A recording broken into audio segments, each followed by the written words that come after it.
Hello everyone, this is Arindam Parecha, lecturer in biology, Centurion Public School and JITM. Today we'll be discussing one of the topics from genetics.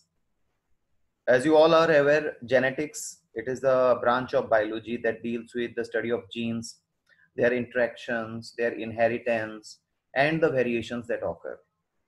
So we have already discussed a little bit about genetics, and most of you are already aware of it as well. We'll be discussing a topic of genetics today, that is sex determination, as it is displayed here. You'll find in higher organisms, generally the male individual is different from the female individual. जो male individual होता है वो female से अलग होता है, it is different.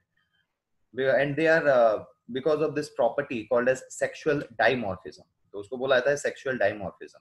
Sexual dimorphism means where the male will be morphologically, anatomically, and physiologically different from that of the female. So there you can identify that this is a male individual, that is a female individual.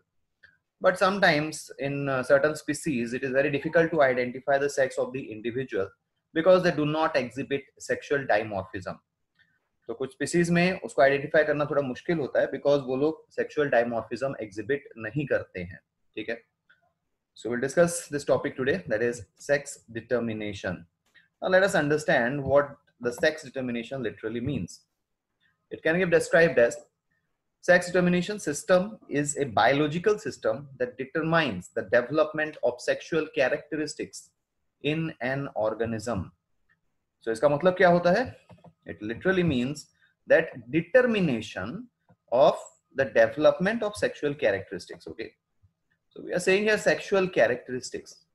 Here you need to keep in mind, you have to understand this, that the sexual characteristics in male and female are different and they can be categorized mainly into two types.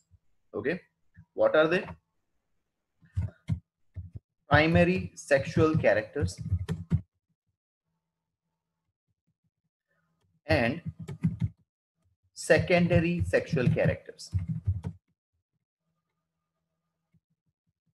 Okay, so we can classify these sexual characteristics into two parts, you can say two types. One is the primary sexual characters and the other one is secondary sexual characters.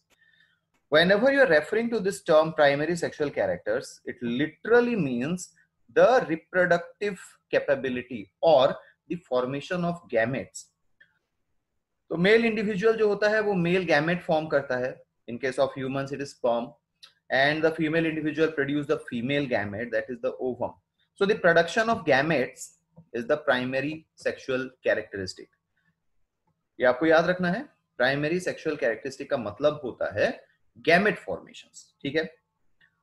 Now what do you mean by secondary sexual characters? Now the secondary sexual characters are you can say in one with the accessory characteristics. Okay, I'll explain you in the form of an example here. In case of males, you'll find the growth of beard and mustache, the masculine features, the development of harshness of voice. ये सारे जो properties होते हैं ये सिर्फ male में दिखाई देते हैं. They are only seen in male, and that is because of the hormones produced in them. Okay. And in case of female individuals, उनका morphology, anatomy थोड़ा अलग होता है और उनके कुछ secondary sexual characters भी different होते हैं. In case of females, you'll find the development of mammary glands, the softness of voice, the enlargement of pubic region. तो ये सारे जो characteristic होते हैं ये सिर्फ females में दिखाई देते हैं. So they are the secondary sexual characters of female. So you can say any other character, sexual characters beside the gamete formation can be termed as secondary sexual characters, and the determination of this is very much essential. Okay, now you'll find that the sex determination was not very profound during the early times. पहले sex determination उतना profound नहीं था और बहुत सारे theories आए. There were many theories which were not scientifical in basis. उनका कोई scientific basis नहीं होता था, and they were mostly random assumptions. ठीक है, तो उनके बहुत सारे random assumptions रहते थे. Now we'll just see into a few of such theories. The first such theory comes from Hippocrates. So Hippocrates I think you people are aware of this person. Hippocrates बहुत बड़े philosopher थे. He was a very renowned philosopher, in fact, and he had a much contribution during his time. तो उन्होंने एक theory दिया था, vigor of parents. Vigor means the aggressiveness, the activeness. Okay. So according to Hippocrates, if the parents were more aggressive, more vigor having, then the chances of a male child was higher. But if they were more dormant, अगर उनका activeness नहीं था, they were not very you can say spontaneous, and they were not very vigorous, then the female child development chances were higher. So more vigor parents will have higher chance of giving birth to a male child, whereas less vigor parents will have a chance to give birth to a girl child. That was according to Hippocrates. Now this is Hippocrates, as you can see in the picture. But this theory, as I told you, is not very scientific. So it was accepted for a few years, but later on, after scientific developments, this theory were all discarded. Okay. Now the second theory came from Galen. Galen considered the time of fertilization of ovum to be very important. Galen thought that if the fertilization takes place instantly after the ovum is released, chances of male child is higher. But if the ovum remains in the fallopian tube for some time before fertilization, then the chances are very less. In fact, there are theories where it is mentioned if the ovum is released from the right ovary, then the chances of male child is higher, and if it is released from the left ovary, then the chances of female child is higher. Okay. Now this person is Galen, who put forward this theory. Time of fertilisation, किस time पे ovum fertilise होता है. अगर instantly fertilise होता है, male child होने का chance रहेगा. अगर वो थोड़ी देर रहता है फैलोपियन ट्यूब में, देन फर्टिलाइज होता है, तो फीमेल चाइल्ड होने का चांसेस ज्यादा होता है. Now the third theory was from professor Schenk. He considered the nourishment of the mother to be the determining factor. तो professor Schenk he put forward that if there is a well-nourished mother, if the mother is having proper nourishment, she is healthy, then she has a chance of delivering a female child. But if the mother is not very much nourished and she is lean and thin, then the chances of male child is higher. So that is the reason in the earlier times, most of the female individuals, they used to try to remain more lean and thin so that they could bear a male child. But this theory is also not scientific, and it was discarded. Okay. And some theories also state that the age of the mother was considered a determining factor. Some theories put forward, they suggested that if the mother is below 30 years of age, then she has a chance of delivering a male child. But if she is more than 30 years of age, then she will develop a female child. Okay, below 30 years of age, chances of development of male child. Above 30 years of age, chances of development of female child. But these are all initial theories and non-scientific, and all of them were discarded. So let's come to the modern theories of sex determination now. Now, after the scientific development, certain theories were put forward which had scientific basis and some of the examples to demonstrate them. But the fact is, all the theories which are mentioned here in the modern theories of sex determination, all of them do not apply to all the organisms. There will be deviations. Yes, but we consider the chromosomal theory to be the most accurate theory for sex determination. Now, what are the modern theories of sex determination? The first theory is genic balance theory, which is given by Calvin Bridges. Genic balance means a balance between the genes. According to Calvin Bridges, the autosomal genes and the allosomal genes, or the autosomes and the allosomes, the ratio between them determines the sex of the individual. This is Calvin Bridges who put forward this theory. The second theory comes as in the form of environmental theory. Now, this theory was given by Balzer. He came up with a very interesting theory. While studying Bonilia, he saw that the environment plays a very important role in the determination of sex.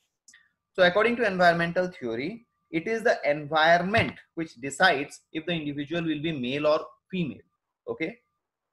The third theory is the hormonal theory. Now, that was observed by Crew. Crew stated that hormones play an important role in the sex determination. As we all know, that in male individuals, the male hormones are released and the female individual, female hormones are released. So these hormones had a very vital role to determine the sex of the individual. That was the third theory called as the hormonal theory. Now the fourth theory, which was given by McClung, it is called as the chromosomal theory. According to McClung, it is the chromosomes, specifically the allosomes, which determine the sex of the individual. Okay. So the chromosomes decide if the individual will be male or it will be female. More specifically, the sex chromosome, also known as allosomes. Now this person is McClung, who put forward the theory. And chromosomal theory, ये जो theory है chromosomal theory, ये सबसे ज़्यादा accepted theory है among all the four. Okay. But there are certain exceptions to this as well, इसको हम लोग बाद में discuss करेंगे. But remember, the chromosomal theory is the most accepted theory among all the four modern theories. Okay. Now let's get into this one by one. एक एक करके discuss कर लेते हैं. Now let's start with the first one, which is called as genic balance theory. There are two types of chromosome, that is autosome and allosome or sex chromosome. So I think all of you are aware कि human beings में दो type के chromosome होते हैं. एक होता है autosome, दूसरा होता है allosome. Now ये autosomes जो होते हैं, these autosomes, they actually carry the genes for different kinds of characters and traits. Maybe physiological, maybe morphological, maybe anatomical, but they are not generally involved in the determination of sex. वो sex determination में involved नहीं होते. Which chromosomes? The autosomes. Whereas the allosomes or the sex chromosomes determine the sex of the individual. Generally, you'll find they are in the form of X and Y in case of human beings and certain other animals. ठीक है, हम लोग उसको X, Y की तरह जानते हैं. I have mentioned here X, Y, but remember there are some other allosomes as well that we'll be discussing in the later class. So it is two type of chromosomes present in organisms, autosome and allosome. Now, if you take a look at human beings, how many chromosomes does human being have? Do the human beings have? You'll find human beings possess a total of 46 chromosomes. Okay. The human beings possess 46 chromosomes, out of which 44 are autosome. Okay. So out of these 46 chromosomes, 44 are autosomes and 2 allosomes. Okay. So in human beings, there are 46 chromosomes or 23 pairs, you can say. Out of that, 44 are autosomes. These autosomes do not play any role in the determination of sex, as we know. But the genic balance theory states a little different way. Whereas there are only 2 allosomes or 1 pair of allosome. Okay. In case of human beings, this is. Now, what does this genic balance theory actually state? According to Kelvin Bridges, the ratio of X chromosome and autosome determine the sex of the individual. तो Kelvin Bridges ने क्या बोला कि वो बोला कि X chromosome, हम लोग बोले there are 2 type of sex chromosome, one is X chromosome, one is Y chromosome. So according to Kelvin Bridges, the ratio of X chromosome to the ratio of autosome determine the sex of the individual. Okay. Now his theory, Kelvin Bridges theory, comes from the study of Drosophila melanogaster, which is the fruit fly. Okay. And in fruit fly, there are 4 chromosomes actually. There are 2 autosomes and there are 2 allosomes. So that is the reason he put forward this genic balance theory. His theory is true for Drosophila, which is having 2 autosomes and 2 allosomes. But in case of other organisms, the autosome and allosome ratio will vary. And that is the reason this theory is not applicable for all the organisms. Okay. Now, what did he state? He stated that the ratio, if the ratio is of X is to A is 1, अगर X is to A का ratio 1 होता है, then the individual is female. Whereas if the ratio is 0.5, then the individual is male. Okay, अगर दोनों का ratio 1 होता है, then individual is female. But if the ratio between X chromosome and the autosomes becomes 0.5, then the individual is male. Now let's consider Drosophila melanogaster, जिस पे ये experiment किए गए थे. I told you there are 2 autosomes and 2 allosomes in case of Drosophila melanogaster. Now suppose we are taking a female individual in Drosophila melanogaster. She will have only 2 X chromosomes. and she also has 2 autosomes. So the ratio becomes 1. Now the individual is female, because we know the female have 2 X chromosomes. So this 2 actually represents X chromosomes, and this 2 actually represents autosomes. So 2 X chromosomes, 2 autosomes. Ratio becomes 1, female. But in male individuals, as we know, there is only 1 X chromosome. Okay. So the number will be 1 X chromosome. You can take it this way, is to 2 autosomes. There will be 2 autosomes. Now the ratio becomes 0.5. That means the individual is male. Okay.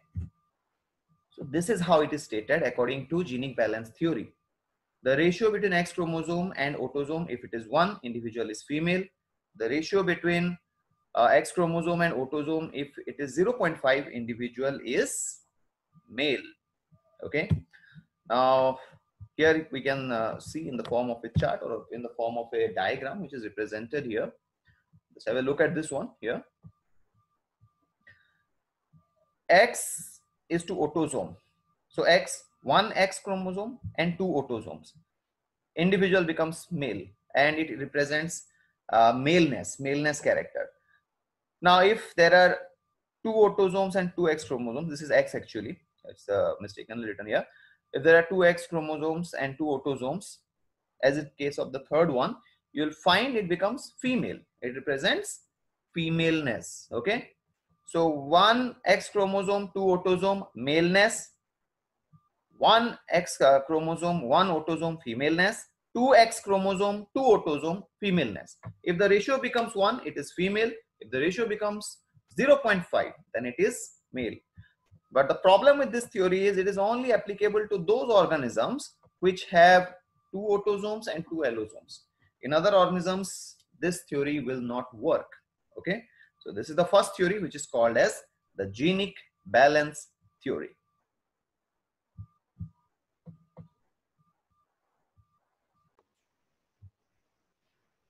Now the second theory of sex determination is known as the environmental theory. Now this is a very unique theory which was given by Balzer, and as the name suggests, environmental theory. So this theory states that the sex of an individual is not determined by any internal factors. In fact, it is due to environmental factors. तो यहाँ पे क्या बोला गया? Environmental theory में ये बोला जाता है, ये देखा गया है कि इंटरनल फैक्टर्स कुछ भी इन्वॉल्व नहीं होते हैं सेक्स डिटर्मिनेशन में. ज्यादातर आपका एनवायरमेंटल फैक्टर, जैसे आपका हो गया टेम्परेचर, हो गया हैबिटेट, हो गया, तो वो सब इंपॉर्टेंट रोल प्ले करते हैं sex determination में. Okay, so the environment determines the sex of the individual as per environmental theory.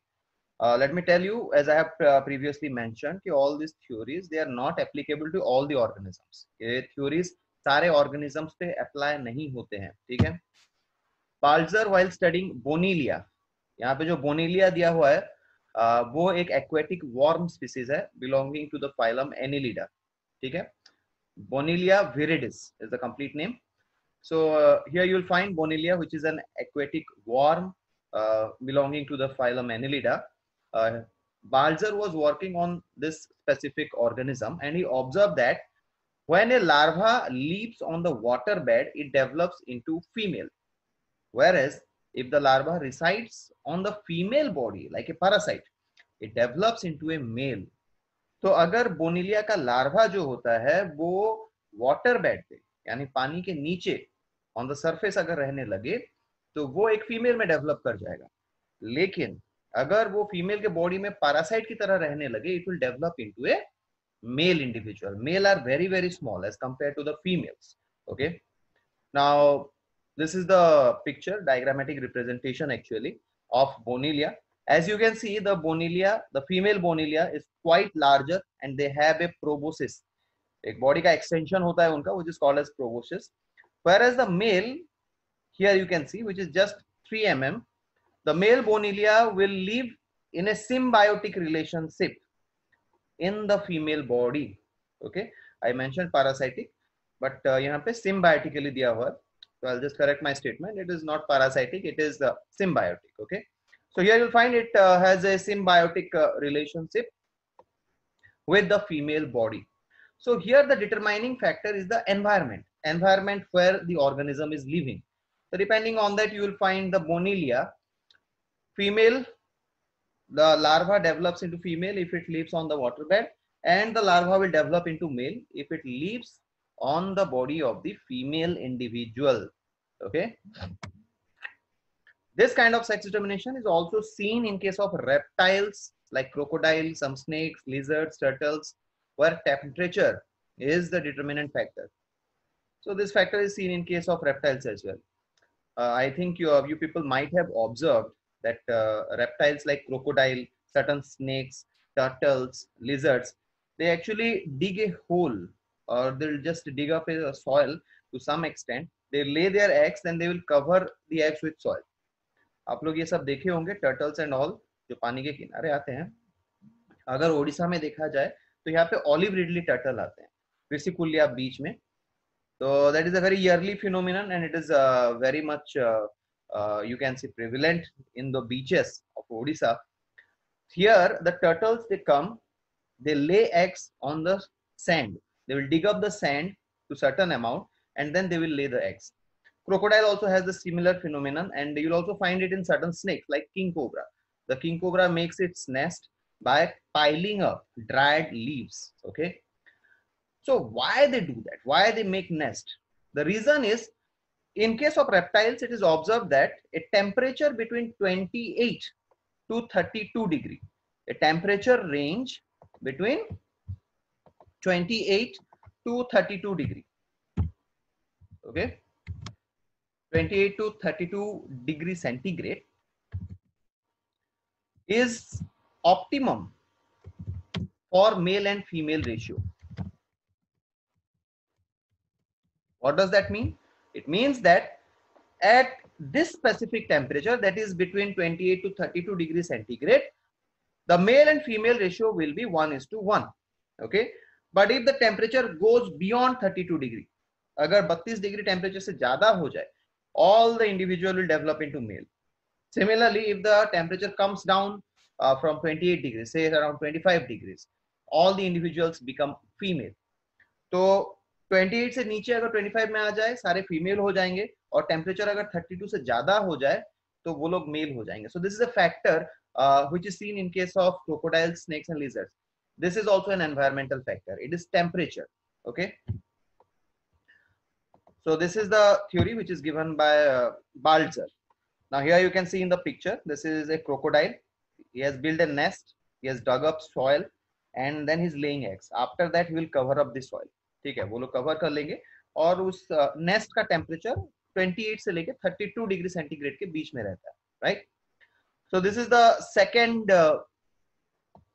we can say theory of sex determination, that is the environmental theory. Okay. Now the next theory that we will discuss about is the hormonal theory. It is the hormonal theory of sex determination. Now hormones, as we have previously known, are low molecular weight substances which act as bioregulators. वो bioregulator की तरह काम करते हैं body में, and these hormones will control certain physiological properties in case of organisms. ठीक है. Now hormones are of different types, but here in this hormonal theory that we are talking about, we are specifically mentioning about the sex hormones. There are two types of sex hormones observed in male and female. If you look at human beings, the male sex hormone is testosterone, whereas the female sex hormone, there are two female sex hormones actually. One is progesterone, the other is estrogen.